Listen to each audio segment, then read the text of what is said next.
Neema ya Bwana wetu Yesu Kristo, upendo wa Mungu Baba na ushirika wa Roho Mtakatifu uwe nasi sote. Amina. Tumepata neema ya kuwa pamoja kwa juma hii tangu siku ya kwanza mpaka leo, tukiendelea kuchunguza neno linalosema mama mfuasi na uimarishaji wa matumaini katika jamaa, kanisa na jamii.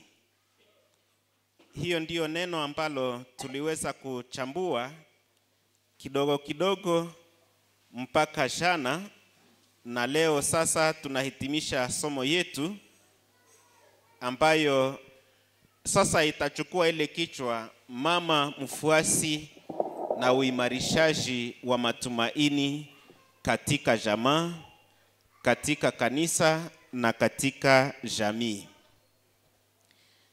Somo hii tutaipata katika vitabu vitatu. Napendekeza tuweze kusoma Wafalme wa kwanza sura ile ya 17 shairi la 8 hadi shairi la 16,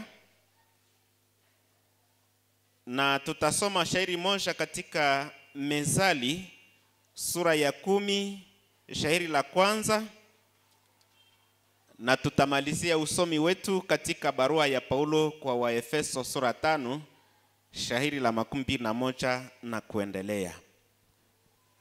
Haya ndiyo mashairi ambayo yatajenga somo yetu ya siku hii ya leo kwa kufunga juma hili la mama mfuasi na uimarishaji wa matumaini katika jamaa, kanisa na jamii.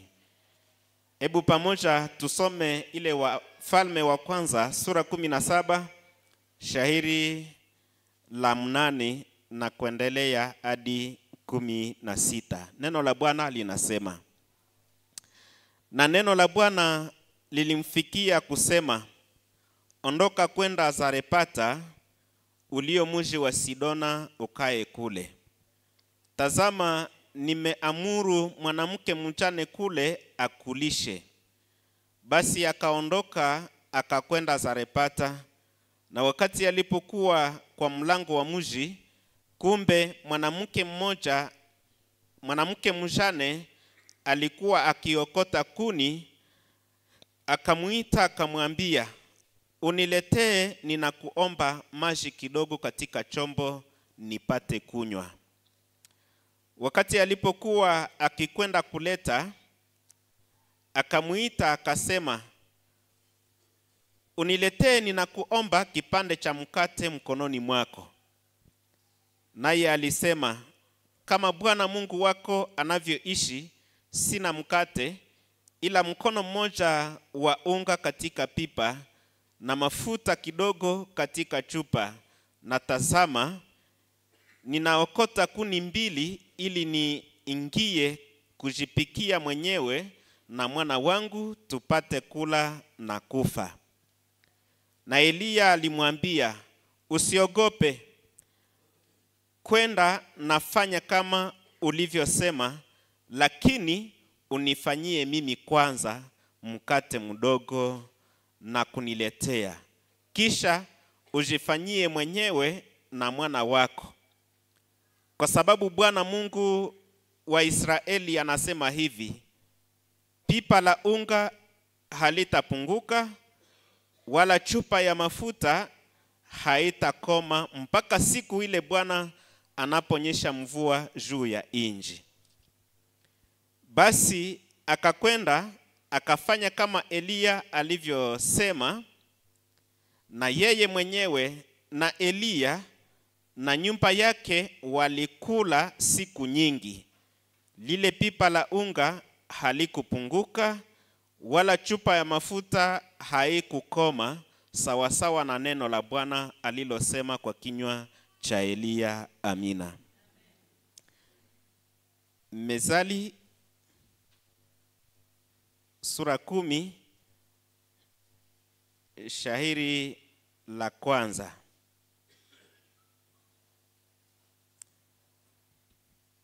Neno linasema, mwana mwenye hekima anafurahisha baba yake, lakini mwana mpumbavu ni mzigo wa mama yake.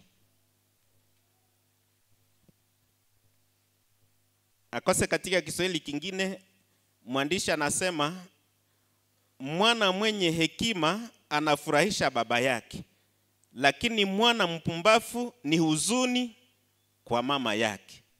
Sijui kama kuna mwenyiko na Kiswahili ya sawa ile.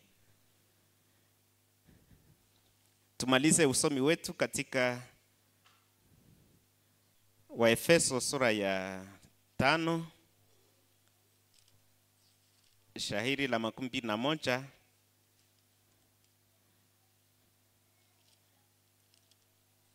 tutasoma mpaka shahiri la 28.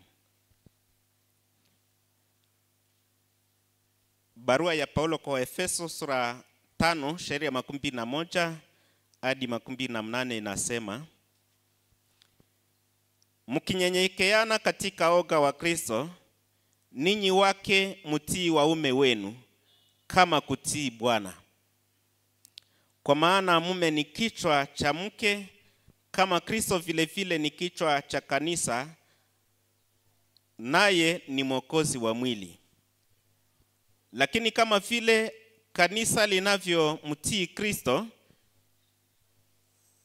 hivi vile vile wake watii waume wao katika kila kitu. Waume mpende wake wenu kama vile Kristo alivyopenda kanisa na kujitoa mwenyewe kwa ajili yake, apate kulitakasa, akiwa amelisafisha kwa maji katika neno, apate kulijiletea mwenyewe kanisa la utukufu pasipo alama wala kikunjo wala kitu chochote kama hivi, lakini liwe takatifu na pasipo kilema. Hivi vile vile inafaa waume kupenda wake wao wenyewe kama mili yao wenyewe. Yeye anayependa mke wake mwenyewe anajipenda mwenyewe, ni neno la Bwana. Tukihitimisha somo letu linalosema mama mfuasi na uimarishaji wa matumaini katika jamaa, kanisa na jamii, tunapenda kwa mwisho wa somo hii kila mshiriki atambue hali ya mama anayekuwa muimarishaji wa matumaini katika jamaa, kanisa na jamii. Yaani kwa sababu ya muda mchache hatutaweza kurudilia maneno tuliyosema katikati ya juma, lakini tunahitimisha somo yetu tukisema juu ya hali ya yule mama ambaye ni muimarishaji wa matumaini katika jamaa, jamii na kanisa. Nitamani niweze kuanza kueleza kwamba matumaini ni kitu ambacho kinatembea pamoja na imani. Alafu kwa kuweza kuelewa utofauti kati ya tumaini na imani, tuweze kusema kwa mfano ya kwamba kwa imani tunajua kwamba Mungu iko. Si ndivyo? Kwa imani tunajua kwamba Mungu yuko. Hatuyakamuona. Wanatuelezeaka juu yake na sisi tunaamini yale maneno ya kwamba Mungu yuko. Alafu tumaini inatuambia ya kwamba siku moja tutaona yule Mungu. Na ile inatupatia nguvu ya kudumu katika imani mpaka siku tutaona yule Mungu. Haleluya. Ile ndiyo tumaini. Alafu tunaweza kusema matumaini ni nguvu inayotuwezesha kukabiliana na changamoto mbalimbali tunazokutana nazo katika maisha. Katika maisha kuna magumu mengi ambayo tunakutana nayo, shida, matatizo. Alafu tunayokutana nayo, tunaweza kukabiliana na yale matatizo wakati tunakuwa na matumaini. matumaini ndiyo inawezesha Mkristo kukuwa mshindi katika mambo yote anayoyapitia. Wakati ya njaa anajua ya kwamba Mungu iko atanisaidia, na anajua ya kwamba yule Mungu ninayeamini hata kubali maisha yangu yaendelee kuwa ya matatizo siku baada ya siku, lakini ataibadilisha. Na wakati anakuwa na ile matumaini ya kwamba Mungu anayeamini atabadilisha yale magumu aliyo nayo kuwa furaha, alafu anaendelea kuonekana akidumu katika imani. Hivi Mkristo hayuko mtu yule ambaye ataendelea kuonekana analia kila siku. Kama vile wengine wanasema sisi njo tulikuyaka kushindikiza wengine katika dunia. Ile haiko langaji ya Mkristo. Hatukuumbwa kusudi tushindikize wengine katika dunia. Lakini tunapokutana na magumu, sisi wa Kristo ambao tunaweza kusema labda tulikuyaka kushindikiza wengine katika dunia, tumaini inatuambia ya kwamba na mimi Mungu anaweza kuniwezesha ili nionekane ni mimi nilikuya kushindikizwa katika dunia. Alafu ile ndiye nguvu ambayo tunapata katika matumaini. Sasa somo yetu ya juma inasema mama mfuasi ni yule ambaye anaimarisha ile matumaini katika jamaa, katika kanisa na katika jamii. Ina maana kwamba katika jamaa tunapitia shida nyingi na magumu mengi. Alafu mama tunapoishi pamoja na yeye, tunapomuona anatupatia ile nguvu ya kusema maisha itaendelea. Hata shida ziko, lakini maisha itaendelea kwa sababu tuko pamoja na nani? Na mama. Sijui kama najielewesha. Hata kama shida zinakuwa, lakini uwepo wa mama unatukonvaincre ya kwamba maisha haitakoma, itaendelea. Anajenga matumaini. Yani yeye anakuwa chemchem, source ya nguvu inayotuwezesha kuendelea kukabiliana na changamoto katika maisha. Alafu kwa asubuhi ya leo tunajiuliza, huyu mama awe na hali gani katika maisha ili awe ni yule ambaye ataendelea kutupatia nguvu ya kuweza kusema kweli hata kama shida ziko, lakini huyu mama anaendelea kutuonesha kwamba uwepo wake ni uwepo wa maisha. Mahali ambapo tumesoma katika kitabu cha Wafalme wa kwanza, tunakutana watu wawili ambao mmoja ni mtumishi wa Mungu Eliya na wa pili ni mjane ambaye wanaita mjane wa Zarepata.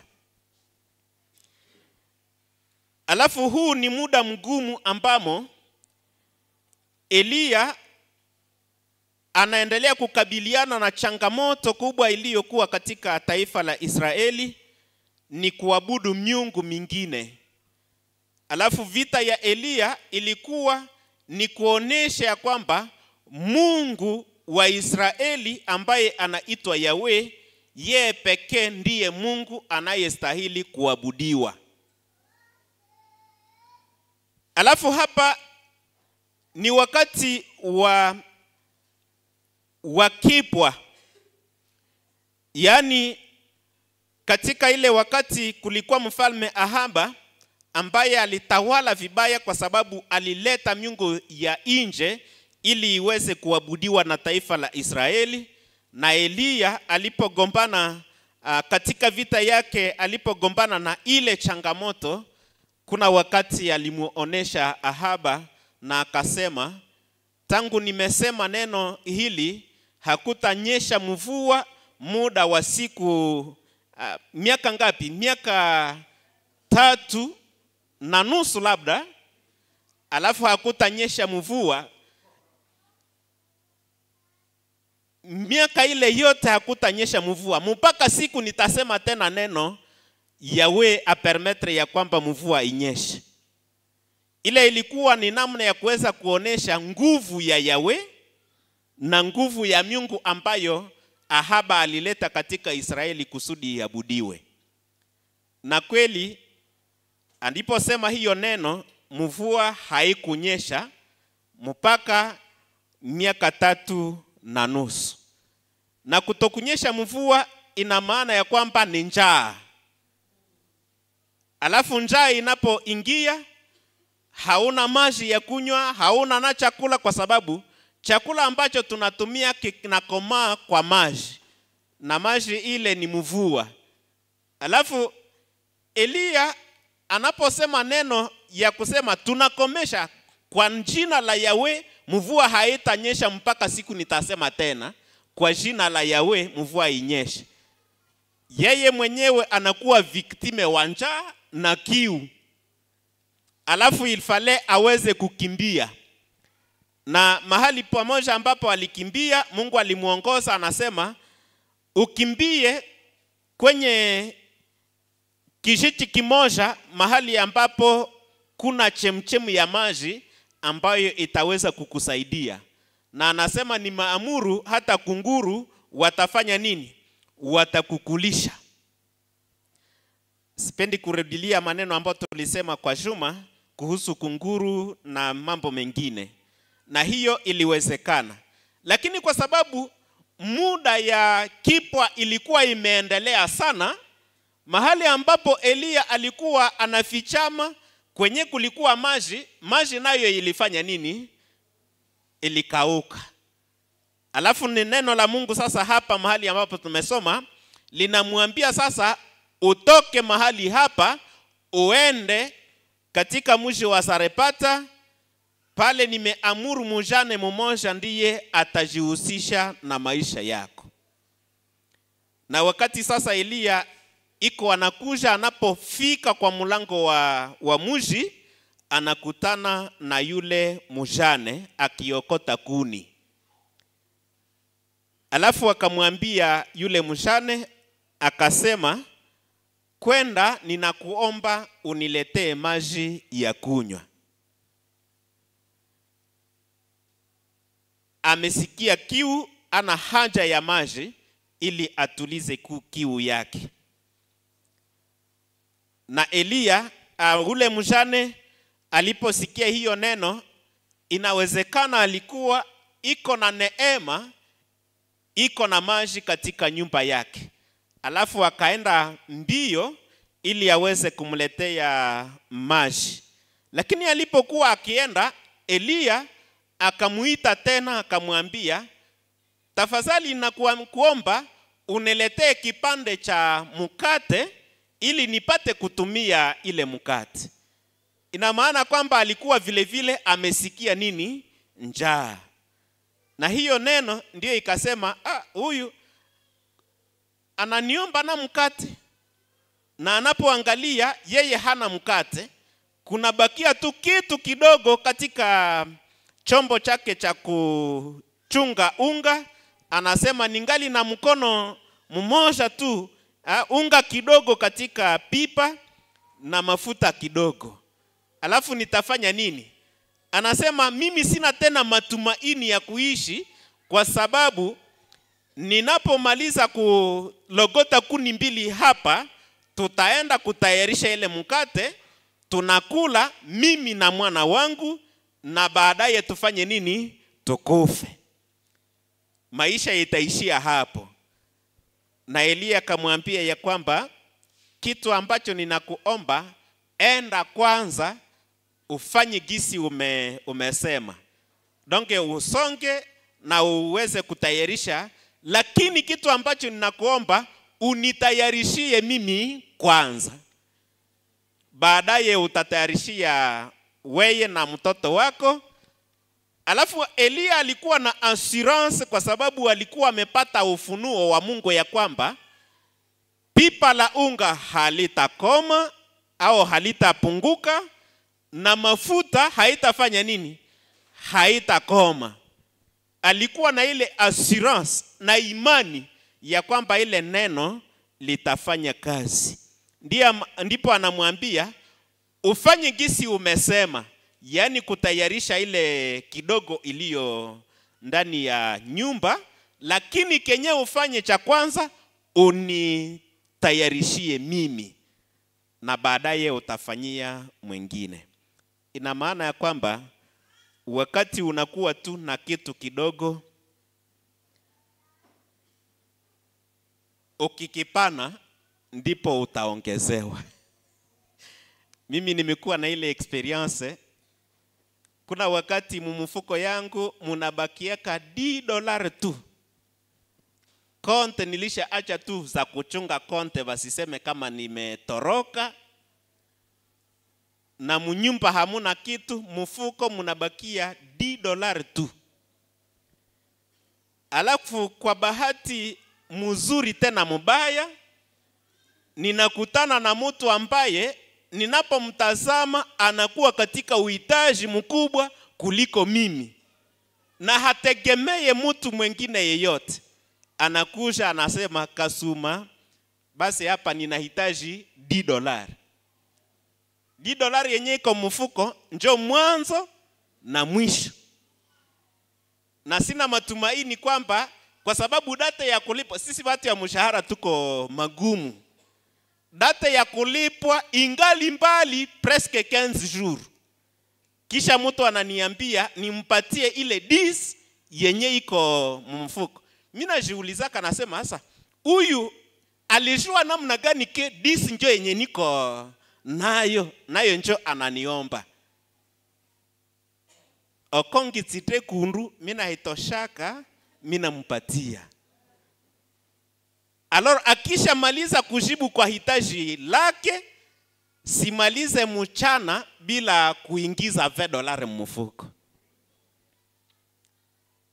Alafu hii neno ya Mungu inasema pipa halitapunguka na chupa haitafanya nini?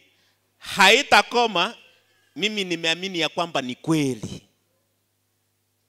Mwingine alisema wakati unajisikia huko katika upweke, ukijisikia huko upweke umekuwa abandone, unajisikia kama si uko mdunia wewe peke, aseme ukumbuke ni kitu gani uko nacho ukipatie mtu mwingine. Pale unakuwa umejitunza, kinakusaidia kipsikolojia. Unasema ningali mdunia ya watu. Asijui kama najieleweshe. Hata sijieleweshe, haina problem. Lakini hapa kitu ambacho nafuatilia ni kwamba Elia na huyu mjane wanatembelea ku neno moja, ni imani.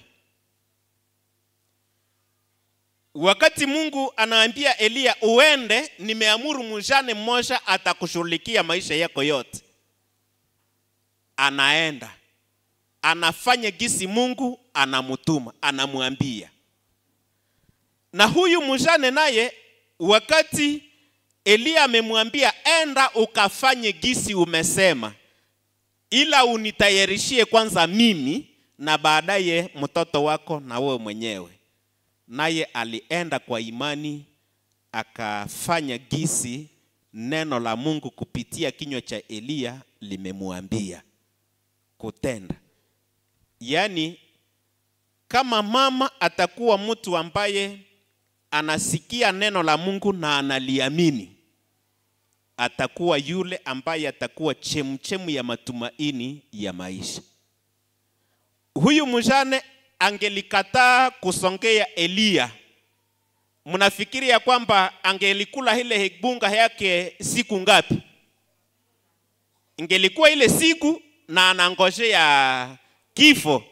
Lakini kwa sababu ya kutii kwa imani, anatenda, anamsongea kwanza Elia, na baadaye anaona kwamba bunga ingali yamu. Anasonga tena kwa ajili yake na mtoto. Kesho yake anakuja anaangalia bunga ingali ile ile. Alafu maisha inaendelea mpaka siku Mungu aliweza kunyeshea tena mvua juu ya inji ili mimea na chakula iweze kukomaa. Na ni hapo tuliweza kusema kwamba katika maisha, ili uwe chemchemu ya matumaini kwa jamaa lako, uwe chemchemu na baraka kwa kanisa lako na kwa jamii, usikosewe kitu kidogo katika pipa lako.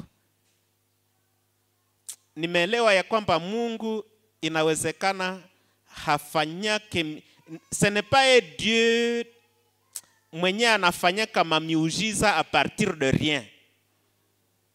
Anabariki njo na kuzidisha kile kidogo yenye uko nayo. Anabariki na kuzidisha ile kidogo yenye uko nayo. Mjane alikuwa na haibunga kidogo, alafu ukarimu wake unamsaidia yeye na mtoto wake na mtumishi wa Mungu Elia. Ile ni kitu ya kwanza ambayo nilipenda niweze kusisitiza hapa, ya kwamba lazima mama awe mwenye imani. Awe mwenye imani na aweze kutii neno la Mungu kadiri linavyomuongoza. Akilitii, huyu anakuwa na neema ya kuwa chemchemu ya matumaini kwa jamaa lake, kwa jamii na kwa kanisa lake.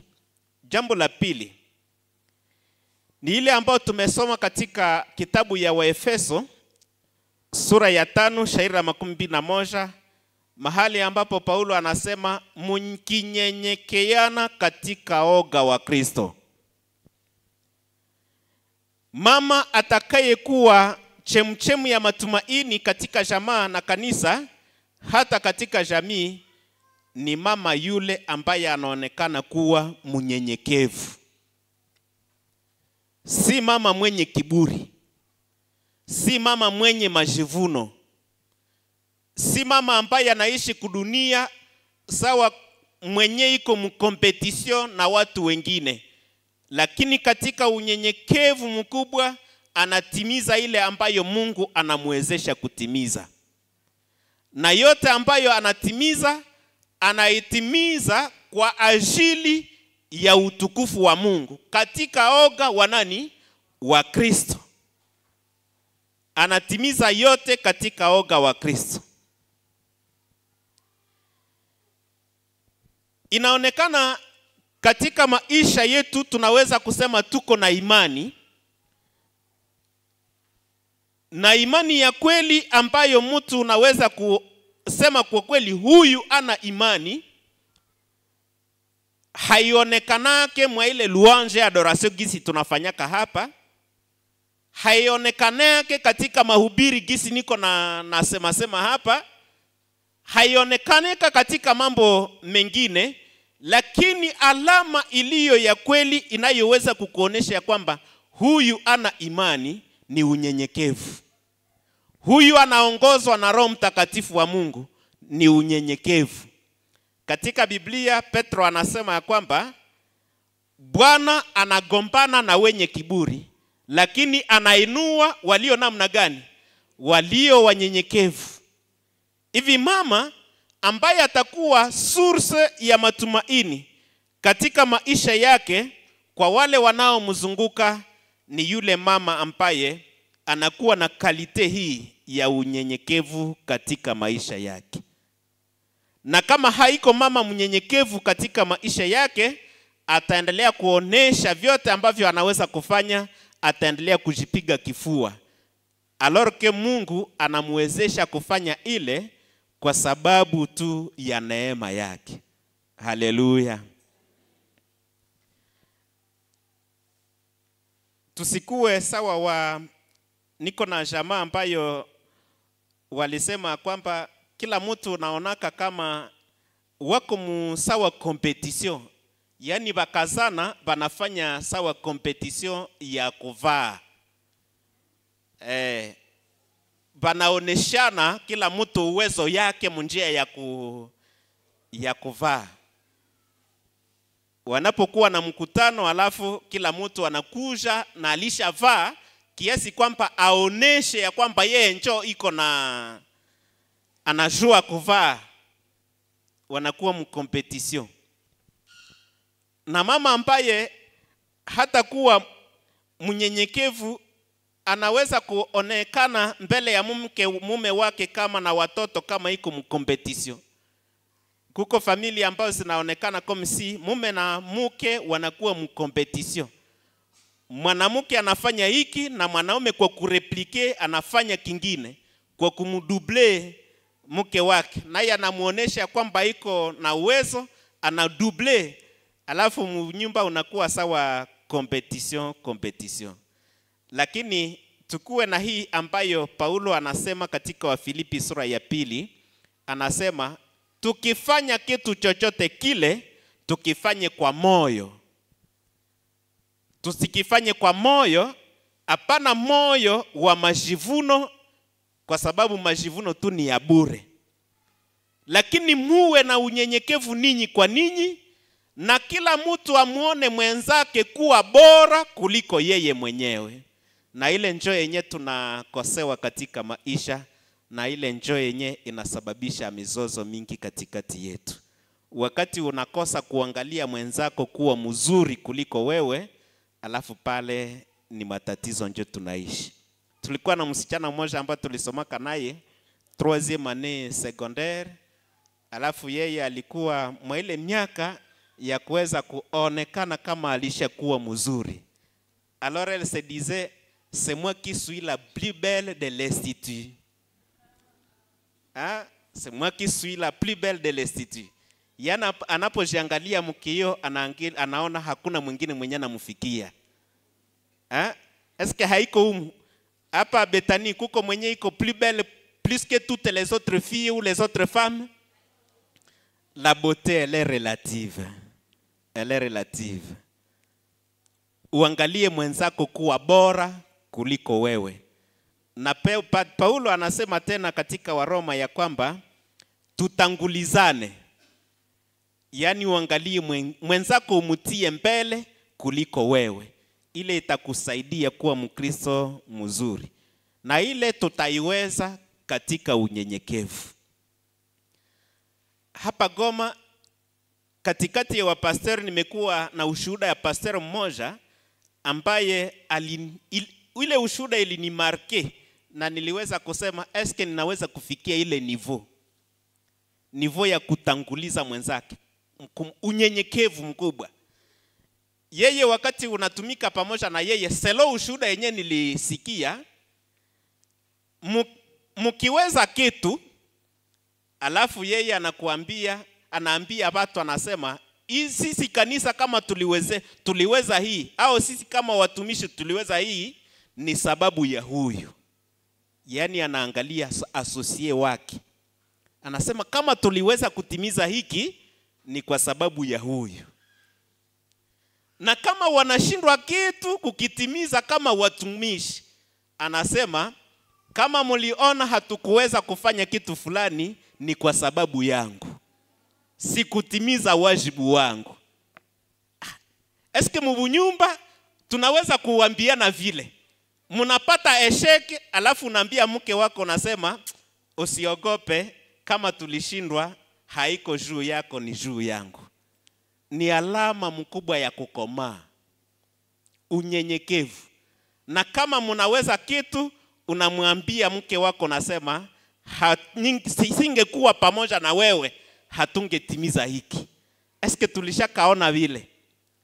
Mie kuna wakati mimi naambia mke wangu, nasema sijui kama singekuwa na wewe ningekuwa mtumishi wa Mungu. Kwa sababu wakati najiangalia nasema sistahili. Lakini kuna mtu ambaye ananisaidia, ni yule ambaye Mungu aliweka pembeni yangu. Lazima nimuthamini, niweze kumuinua. Sijui kama najielewesha. Mama ambaye ataikuwa mnyenyekevu, na katika ile unyenyekevu anaona wengine kuwa wazuri kuliko yeye, Mungu hatakosa kukuinua. kwa sababu Mungu yeye anainua walio wanyenyekevu. Asijui kama tungali pamoja. Wakati Paulo anasema kila mmoja amnyenyekee mwenzake katika oga wa Kristo, anaonesha unyenyekevu kama preuve ya kujazwa na Roho Mtakatifu wa Mungu. Na unyenyekevu ndio ambayo inaonekana katika maisha ya Yesu. Yesu ambaye alikuwa Mungu akachagua kuwa mtu aweze kushiriki utu wetu na taabu yetu, ili kwa mwisho aweze kutuinua, atufanye kuwa watoto wa Mungu. Na kwa leo, kwa sababu ya unyenyekevu wake na utiifu wake, tunakiri kwa kila kinywa zetu ya kwamba Yesu ni Bwana, na magoti yetu tunayapiga mbele yake na kukiri ya kwamba yeye ni Mungu wetu. Kama angelikubali kubakia kule mbinguni, asije akazaliwa kama mtu na kuonekana kuwa mnyenyekevu maisha yake, alafu hangeweza, kwa leo hatungemkiri kama Bwana na Mwokozi wa maisha yetu. Lakini kwa sababu alikubali kunyenyekea, akakuja kuishi pamoja na sisi, alafu nyuma ya hapo Mungu aliweza kumuinua na akampatia jina iliyo juu ya majina mengine. Na sasa tunakiri ya kwamba yeye ni Bwana na Mwokozi wa maisha yetu. Haleluya. Ukikuwa mnyenyekevu katika maisha yako, kuna vitu mingi ambavyo Mungu atakuwezesha na atakuinua.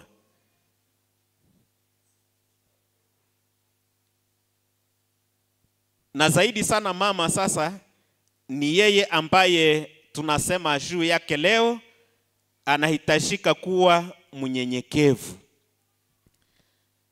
Anahitajika kuwa mnyenyekevu kwa sababu kwanza yeye hana maana kama hakuna mume. Ni mume ndiye anampatia samani. Paulo ndiyo vile anasema hakuna mume bila mke, na hakuna mke bila mume. Yani mama unaitwa mama kwa sababu kuna baba. Donc ungeweza kunyenyekea na kuweza kumtanguliza, kumheshimu yule ambaye anakufanya kuwa wa maana. Bila mke wako, bila mume wako hauna maana, hauko kitu. Alafu unapaswa kusamini yule anayekufanya kuwa kitu. Kitu ya tatu, mama huyu anakuwa na hali ingine ambayo inamfanya kuwa chemchemu ya tumaini.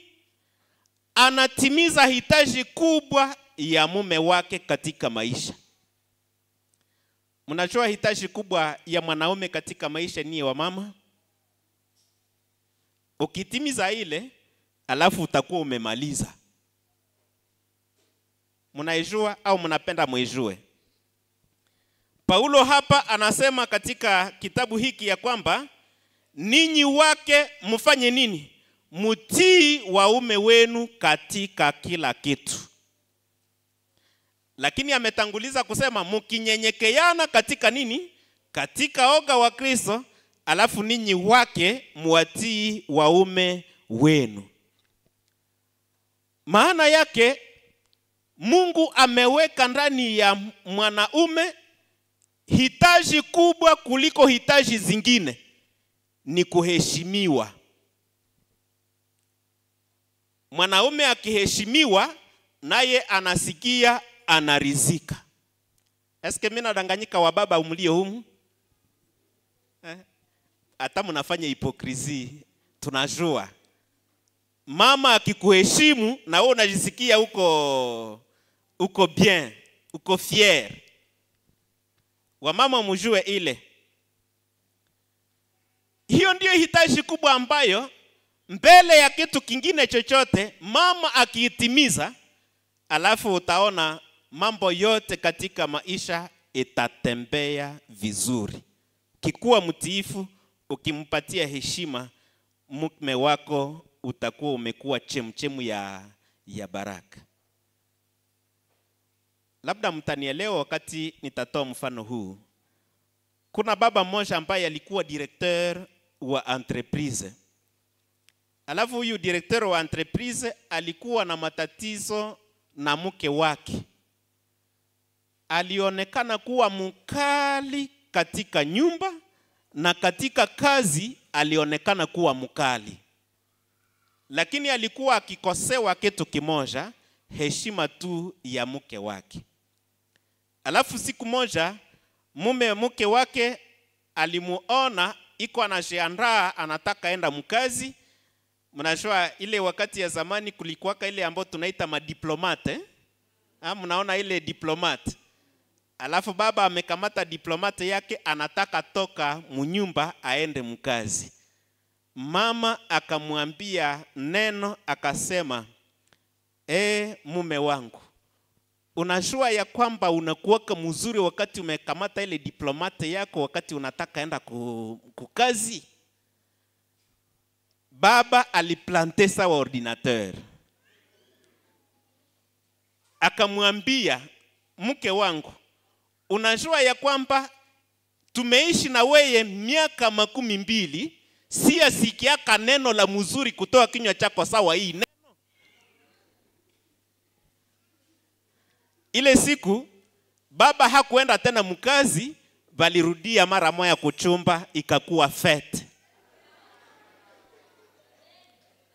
Na tangia ile siku baba katika nyumba maisha ikabadilika, ukali ukaisha. Mkazi wakasema huyu alikutana na nani? Alikutana na mwanamke ambaye alimwambia neno nzuri kuliko maneno mengine ambayo haya sikiaka mkinywa chake. Miaka ngapi? 12 wako pamoja. Kalikuwa kaneno kadogo, lakini kalideklashe mambo ambayo ilikuwa mazuri ndani ya baba. Akakuwa mtu mzuri. Sijui kama niko naelewesha. Ilikuwa neno ya kumupatia tena matumaini. Neno lina uwezo. Neno nzuri linaleta mtu kuongezewa tena maisha.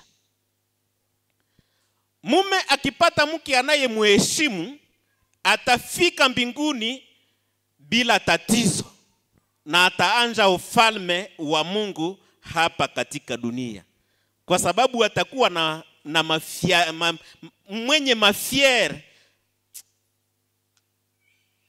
Wakati bunyumba buko bien, unajisikiaka unasema hata wengine wote banaweza kunizarau, lakini deke nitafika kunyumba nitapata mtu wa kunikaribisha, ataniambia vizuri, alafu hautajali na mambo mengine. Lakini wakati bunyumba habuko bien, maisha inazorota na matumaini ya uzima inaishaka. Ndio maana mimi nasema bapastor bangekuwa banatia mkazo juu ya mafundisho ya unyumba, kwa sababu bunyumba bukakuwa bien na kanisa nayo itatulia na jamii nayo itafanya nini? Itatulia. Lakini ninataka kusema, unataka mume wako afikie mbinguni na ukule vyote alivyo navyo, umupe heshima na kumutii katika kila jambo linaloweza kumtukuza Mungu katika maisha yenu. Hatari ya kukosa heshima kwa mwanaume ni hii. Mwanaume akikosa heshima kwa mke wake, wamoja wanaendaka itafuta kwa wanawake wengine. Unakutana mkiana alilunga akiwa Mkristo wa makweli, lakini baada ya miaka 2, miaka 3, miaka 6 anaanza kutafuta wasichana wengine. Ina maana kuna kitu ambacho alikosewa, ni heshima. Wengine wanakuwa wakali nyumbani hata kiasi kwamba katika maisha yao wanaonekana kuwa wakali kabisa. Alaro ni hapo mimi nasemaka, ninyi ambao mnaishi na wapastor na walimu wa masomo, mfanye angalisho na wababa, kwa sababu kama mke wako hakuheshimu, hakupatia ile heshima inayotosha, pahali ya kuleta baraka unaweza kuwa unaleta laana. pahali ya kufurahisha watoto kule shule, alafu watakuwa wanasubiri makosekasi ya bisirani wenyewe ulitosha kunyumba asubuhi. Na waza wanafunzi mnayoelewaka, siku baba au mwalimu wenu alamuka vizuri na siku alamuka vibaya. Si mnatambuaka? Na sisi walimu tunajuaka. Mwanafunzi akinichokoza aloroke ile siku semida hakunitengeneza mzuri, antuka mwanafunzi ile siku na ataluonako. Ndio maana inafaa tu anapo ruhusu niende, lazima aniulize, anasema Kasuma, eske ulisharizika? Na mimi ninasema ndio nilisharizika. Nilishakula chakula, nilishapata bizu ya asubuhi, alafu mambo yote iko vizuri. Na hapo nitashinda na wanafunzi na watasema huyu anakuwa chemchemu ya baraka leo, iko na onction. Sijui kama nashelewesha. Mwanaume akikosa ile heshima, wengine wanaendaka kujituliza katika ulevi na drug. Mnasema mtu huyu alikuwa Mkristo lakini amejifunza kukunywa pombe namna gani? Ni kwa sababu kuna kitu ambacho hakupata kwa mke wake, heshima. Wengine ukiona mtu anapenda jeu sana, jeu fulani sana, kiasi kwamba inaweza kuacha anasahau kurudia nyumbani kwake, ujue ya kwamba kuna tatizo, kuna kitu ambacho hakiendeki. Mwanaume anataka kuheshimiwa, na hapo nitasema wababa na wamama na wasichana mfunge masikio, kwa sababu hii haiwahusu, inahusu wababa. Mmefunga masikio? Asante. Kama baba unapenda kuheshimiwa kwa sababu ile ndio hitaji yako kubwa, lazima uweze kutimiza vitu vitatu vya maana. Sitaesiste kusudi ya wamama wasisikie. Mwanaume ambaye anapenda, nasema polepole kusudi wasisikie, mwanaume ambaye anapenda kuheshimiwa, ninapenda niwaambie kwamba wanawake wanapenda mwanaume anayejua kuongea, le dialogue. Yani anatamani mbele muende mulale, ukamate hata 30 minutes ya kuongea. Mwanaume mwenye iko na verbe anachongaka vizuri mwanamke. Yani mwanamke hapendi mwanaume filosofi, kila wakati yuko serieux. Haufai kwa mwana. Hivi kuna wababa wengi wako na mandevu na wapomba, lakini hawastahili bunyumba kwa sababu wanajisikaka wako serieux kila wakati. Hautawezana na mwanamke. Ile ni kitu ya kwanza. Mwanaume anapenda mwanamke anayejua kuongea. Mwanamke anapenda mwanaume vile vile anayetimiza vizuri mapenzi kitandani. Pale 6:8 mbio. Mwanamke anapenda mwanaume anayetimiza vizuri mahitaji ya nyumbani. Hata kama uko Mkristo, wakati anakuambia hakuna maharagi, usiseme tuombe. Juu hatutakula maombi. Hakuna makala, unasema tuombe. Hata kama maombi ni ya lazima, lakini wakati anasema kuna hitaji ya kiroho, tuiombee. Lakini hitaji ya kimwili inahitaji jibu ya nini? Ya kimwili. Wamama mfungule masikio tuendelee. Ukitimiza mambo haya matatu, wewe baba, mke wako atajioblige kukuheshimu. Yani heshima haiko kitu ya kureklame. Hamujui kama mie ndio baba umu. Nani hajui kwamba wewe ndio baba? Timiza wajibu wako vizuri na sisi tutakuwa oblige kukuheshimu.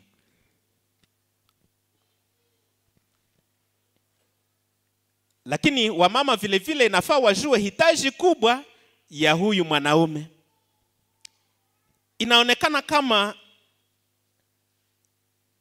hiyo hitaji ikitimizwa vizuri, inaweza kusaidia baba kuongezewa maisha, kuwa na matumaini ya kuishi kesho tena kesho yake.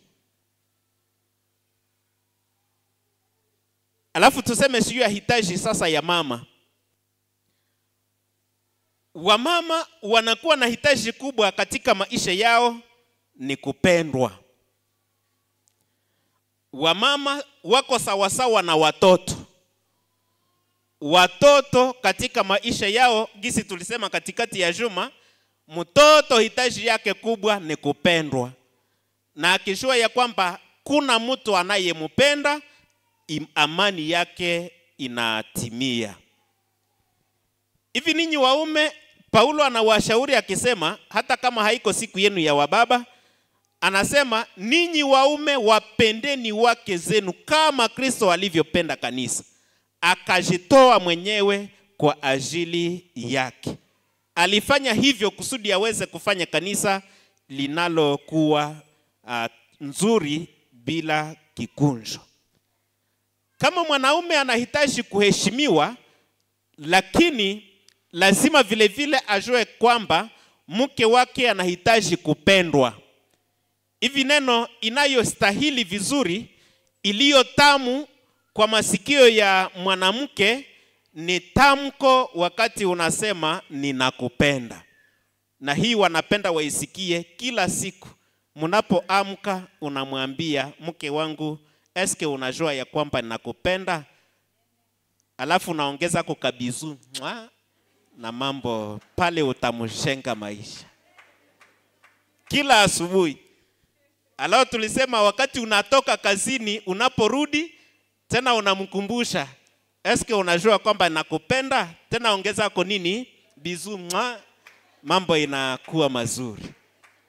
Mbele mnaenda lala, mbele ya kulala umkumbushe, eske unajua kwamba ninakupenda? Tena unaongeza nini? Bizu. Bizu ngapi kwa siku? 3.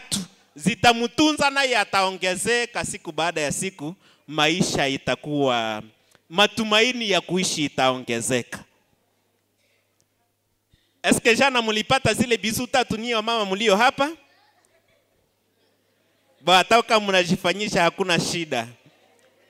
Inafaa tuelewe ya kwamba kupenda ni kujitoa. Wa baba, unaposema ninakupenda, uwe ukimaanisha kwamba nitajitolea kwako ili upate raha kwangu siku zote za maisha yako.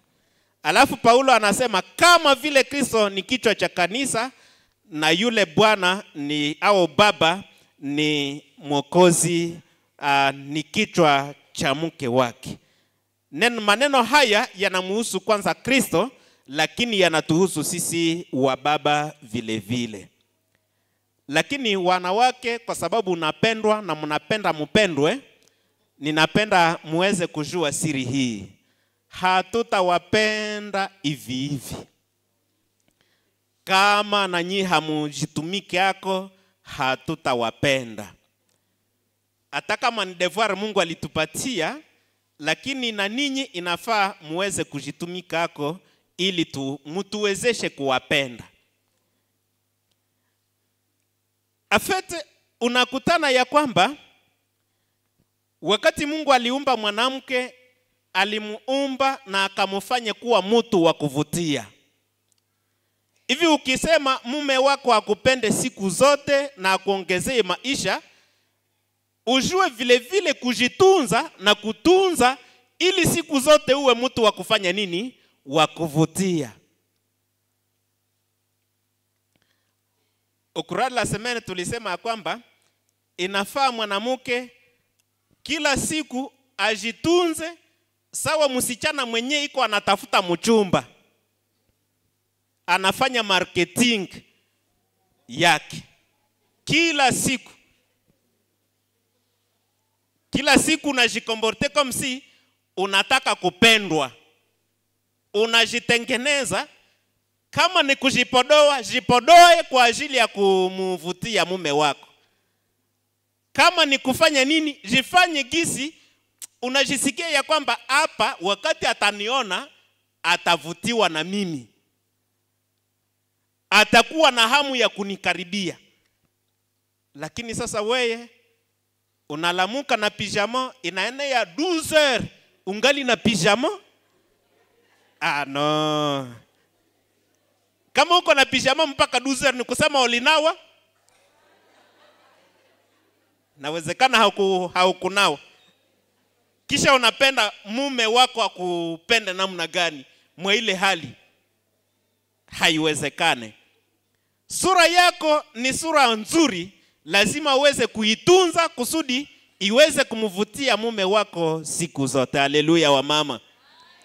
Mungu aliwapatia ka sauti nyororo, ile sauti nyororo tunapenda tuisikie kwa kututolea maneno mazuri, maneno ya admiration. Hapana maneno. Kuna wale ambao walisalimiana asubuhi anasema sasa hakuna makala. Ile ndio salamu ya asubuhi. Hakuna makala, hakuna maji. Ile ndio salamu ya asubuhi. Tulisema kwamba neno la upole linafanya nini? Linamaliza kasirani, lakini neno la kuumiza linaamusha hasira. Ukiambia mume wako wakati unajikamata vile unawaza kama uko sawa sawa na wanaume wengine. Ingelikuwa ni mimi ningesema sasa donge unajua gisi wengine wanajikamataka na inakuwa mara moja dosie. Mungu aliwapatia sauti nyororo kusudi ili kupitia ile sauti mutuongezee maisha. Mkitupatia hii maneno ya kutuongezea tumaini. Mungu aliwapatia ninyi wanawake, nilisema katikati ya juma kwamba mko na macho ambayo inaweza kuvunja ukali wa mwanaume. Ukiitumia vizuri ile macho yako ni nguvu kubwa kwa kuweza kusaidia mwanaume awe mwanaume laini, hapana mkali. Sitaendelea kwa sababu walikuwa hapa tulisema mengi. Mungu akamupa mwanamke vile vile uwezo ya kulia. Uwezo ya kulia mko tofauti na sisi wa baba ambao ukilia sisi tunapondaka machozi, lakini ninyi munapanguzaka machozi. Alafu ile neema ambayo Mungu alikuwezesha kulia inakuongezea na kurefusha maisha yako. Hivi mume wako akikuoroka kidogo, usijinyime ile wakati ya kulia. Lia. Unalia. Na wakati uko unalia, uko unajitunza. Na wababa niko nasema mjianguraje mkwe mnakamata ta kujuma unakamata siku moja unasema unatafuta tu muda ya kulia. Unalia, unajitunza. Hapana kukua mnazizimana na bimagumu. Unatafuta tu nafasi ya kulia. Kama unashindwa kuitafuta saa moja ya kulia kila juma, omwe kila mwezi uku unafanya tu karetrete ka saa moja uende ulie. Ukajinyima ile kilio, uko unazimana na magumu. Juma gumu yetu iko mingi, matroma ziko mingi. Na wakati unazimana nazo, alafu haujisaidie. Uko unajimaliza kwa maisha mbio mbio. Wamama hao wanaishi siku nyingi kwa sababu yeye akikuwa traumatize tu kidogo anafanya nini? Analia. Alors bravo wamama, muendelee kulia. Usijinyime kilio kama unasantiri kwamba ni muda ya kulia. Umekuwa traumatize, lia. Uko unajitunza na kujirefushia maisha. Mungu akampatia mwanamke vile vile ni nguvu ya kuweza kufanya kila kazi yoyote ile ambayo inaweza kumsaidia kupata kitu mwanamke hagopake kuifanya. Tofauti na wababa. Alors ile ni neema. Ina maana kwamba mnaweza kuchunga jamaa na kuwa chemchemu ya matumaini kwa jamaa. Kubeba au kukua mubeba kusoko ya kituku, eske kwa mwanamke inakuwa probleme? Haiko probleme, purvike watoto wapate nini? Wapate chakula. Hiyo ni neema kubwa ambayo Mungu amewapatia na ile inaweza kuwawezesha kuwa chemchemu ya matumaini.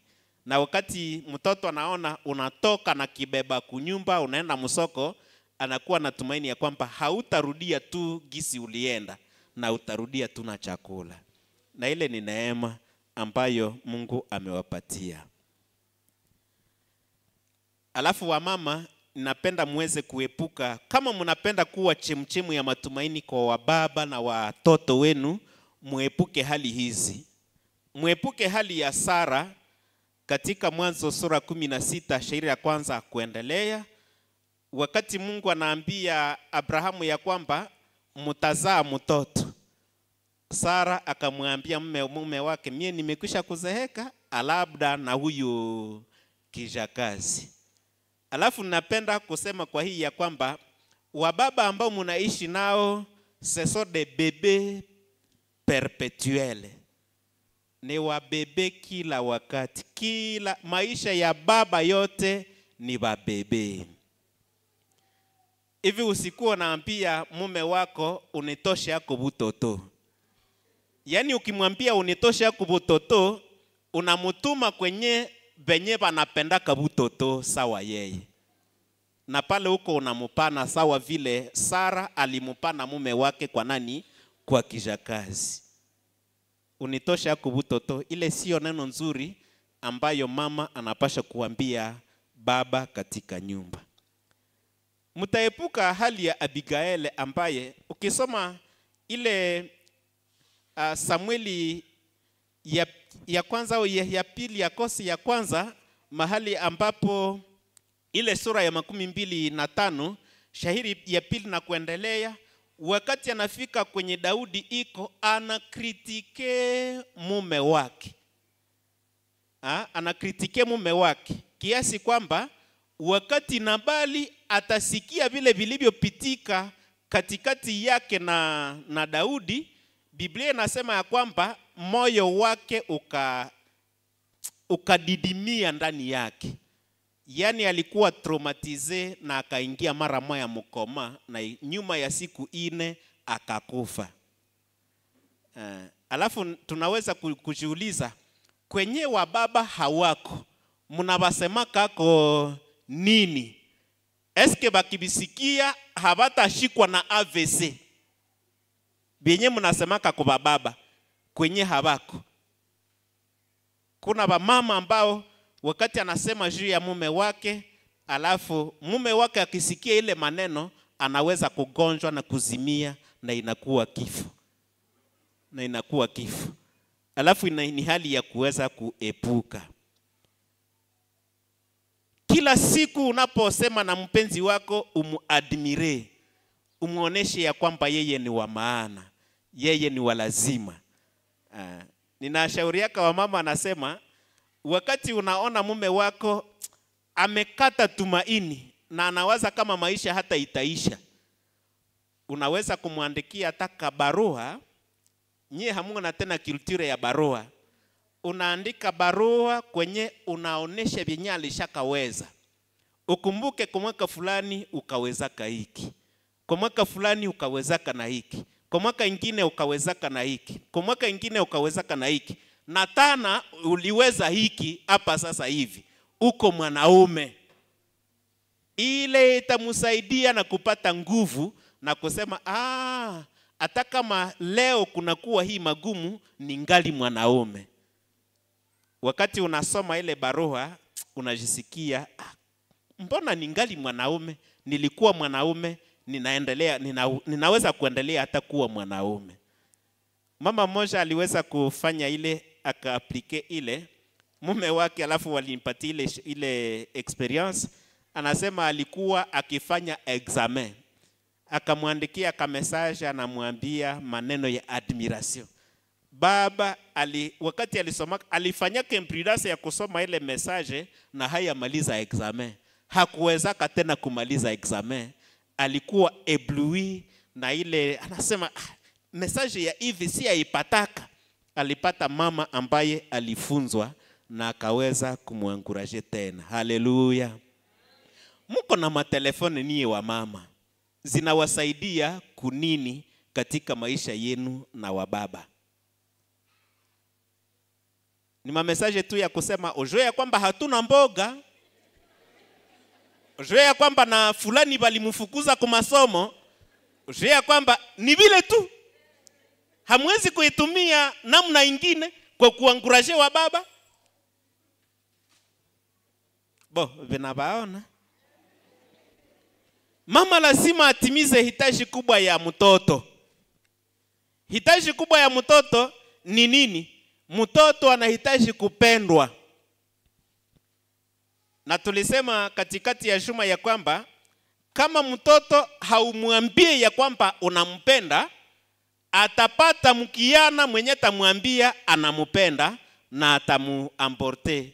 Alors que ni neno ambayo tukizoea kusikia toka kinywa cha baba, kinywa cha mama, wakati mtu mwingine ataenda kutuambia nayo haitakuwa na teneur sawa na ile ambayo mtu hayasikiaka ile neno anapoisikia mara ya kwanza. Niliwaambia ya kwamba kuna msichana wa miaka 12 ambaye alijifaire violer par 2 garçons de 18 ans. Kwa sababu gani? Kwa sababu tu alisikia bale bakiana banamudanganya, anasema anampenda. Avoka wake wakati alikuwa akimusikiliza anamuuliza, ulifikia kukua viole na hao wa garso wawili namna gani? Alafu ule msichana alilia. Na wakati alipolia aliweza kusema katika machozi makubwa akisema, omwe bale babiana balinikamata kwanza, waliniambrase kwa mikono. Na kitu ya pili bakanishishote kwa masikio ya kwamba ninakupenda. Akamuuliza mara ya pili anasema, eske haujui ya kwamba walikuwa wanakudanganya? Msichana akamwangalia anasema, ndiyo, ninajua ya kwamba walikuwa wanadanganya, lakini omwe baliniambia bananipenda. Na ni hapo naweza kutuuliza sisi wazazi, mara ya mwisho uliambia mtoto wako msichana ule wa mwisho, mara ya mwisho ulimwambia unampenda ni siku gani?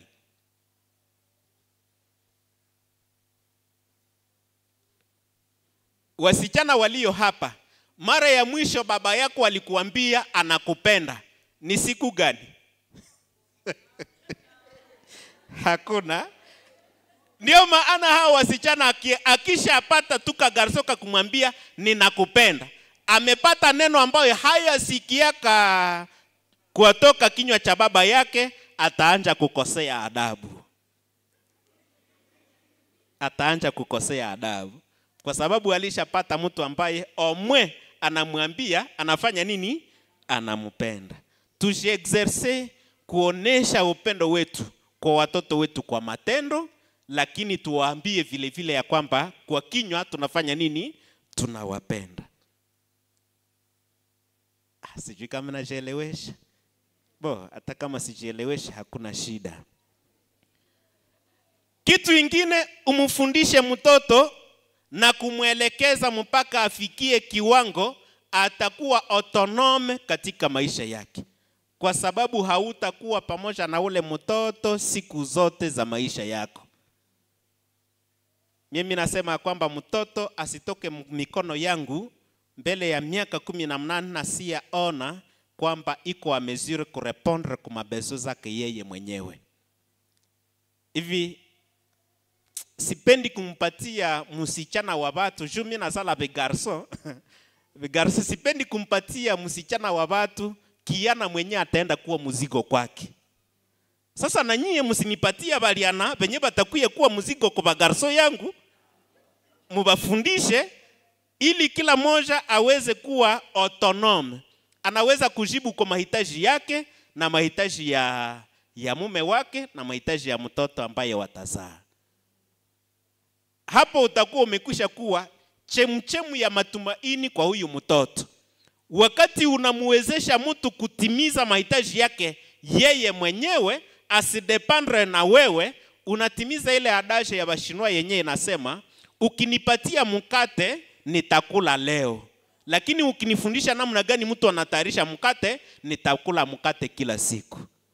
Ukinipatia samaki leo nitakula leo, Mimi ukinifundisha namna gani mtu anatafuta samaki, nitakula samaki kila siku. Haleluya. Hivi ndio tuweze kufanya kwa watoto wetu, kusudi tuwe wamama chemchem ya matumaini kwa watoto wetu. Yaani mtoto anapokuona anaona kwamba amepata chakula, njaa imeisha. Lakini umsaidie kwamba katika maisha yake akukumbukake, anasema mama ndiye alinifundisha kutafuta chakula kila siku. Ndio maana ninasema mtoto wa miaka 18 katika nyumba hastahili kukula chakula kama hakushiriki kutafuta ile chakula. Kwa sababu iko karibu kutoka mnyumba. Ukiendelea kumpatia chakula chenye hakushiriki kukitafuta, uko unamdekesha vibaya. Inafaa daisha wale watoto ya miaka 18 kama walikomala mzuri na edukasio mzuri, tuwafukuze waende bafanye kwanza stage ya maisha. Mbele baoane, mbele baoe. Sasa na wale ba diplome ba miaka 25, 13 benye biko mnyumba zetu, naye anapenda akule kuchakula ya midi sawa wengine. Na anaweza jituma kuuliza, eske hamukupika amidi? No. Ni ba irresponsable benye tulisha tayarisha manyumba zetu. Batakuwa mzigo kwetu. Biblia inasema mahali ambapo tulisoma, kwa nini tunahitaji wamama wafanye kazi hii? Ni kwa sababu mtoto mwenye hekima analetea furaha nani? Baba yake. Lakini mtoto mpumbavu anamletea nani huzuni? Mama yake. Hivi wale watoto wenye biko deja madiplome, ma licence na magraduate na vitu gani, wenye bangali banakula chakula ya midi kwao, antuka pale ni huzuni kwa sisi wa mama. Kwa sababu hatukuwafundisha namna gani mtu anajitafutia kanini chakula. Umsaidie mtoto afikie kiwango ya kujibu kwa mahitaji yake yeye mwenyewe ukimfundisha kazi. Ndio maana sijui kama jamaa zetu zinahitaji watu ambao wanasemaka frase vizuri, kusudi wakati ya colonie de vacances, wakati ya nani ya vacances, tukwe tunawapeleka tena kuma colonie de vacances. Ile ncho wanahitaji kweli. Mimi nasemaka colonie de vacances kwa watoto yangu ni muatelie ya mama yao. Wanajifunza pale kufanya kazi. Ningekuwa na atelier marezema sina nayo, bagarso bangekuwa banakuya mu atelier yangu. Lakini kameme mimi nabafundishaka kufanya jardin. Kulima lenga, kulima shu, kulima sijui karote, mimi nabafundishaka omwe. Na kila wakati nilikuwa ningali kule yulu na ningali nafuga la pesa mingi, antuka nikisha toka kuya lpeje tunakamata hetoto yote, tunaenda mupori, tunaenda katia. Nifundishe namna gani mtu, mie niko sawa pusi, ukinipatia lukondilo kila siku sitaluweza. Lakini kwenye kuko nyama, roho inapupa. Alafu inafaa nijitengenezee nini shamba ya nyama mimi mwenyewe. Alafu na watoto kama wako na ile shauku inafaa waweze kujua. Tusaidie watoto kuwa rendre autonome. Haleluya. Ni ile ambayo niko nasema. Mama mfuasi wa imarishaji na uimarishaji wa matumaini katika jamaa katika kanisa anaonekana na hali hizi kwa kumaliza. Anakuwa mtu ambaye iko na wokovu kamili. Ameokoka. Amepatia Yesu Kristo maisha yake. Kitu ya pili, anakuwa mnyenyekevu na mwenye adabu. Katika yote anayoweza kufanya, haangali yake kama yeye ndio anaifanya, lakini anaifanya kwa utukufu wa Mungu. Anatimiza hitaji kubwa ya baba ya mume wake ambayo ni heshima na kumtii katika kila jambo. Anatimiza hitaji kubwa ya mtoto ni kuweza kumupenda na kumuonesha upendo, hata anamuelekeza katika maadibisho yake amufikishe kiwango ya kukua anaweza kujibu kwa mahitaji yake yeye mwenyewe. Mungu atusaidie kutia neno hili kwa matendo. Amina. Inawezekana katika juma kuna jambo ambalo ulisema, na mimi katika juma hii nimebarikiwa na hii na ninapenda niitie kwa matendo. Labda na katika somo hii kuna jambo ambalo limekugusa, unatamani Mungu aweze kukuwezesha kulifanya na kulitimiza katika maisha ili uwe chemchemu ya matumaini kwa watu wengine. Nitaweza kusihi uweze kusimama ili tuombe pamoja na wewe. Mungu akupatie ile nguvu na ile uwezo. Nataka niwe kama Yesu moyo wangu.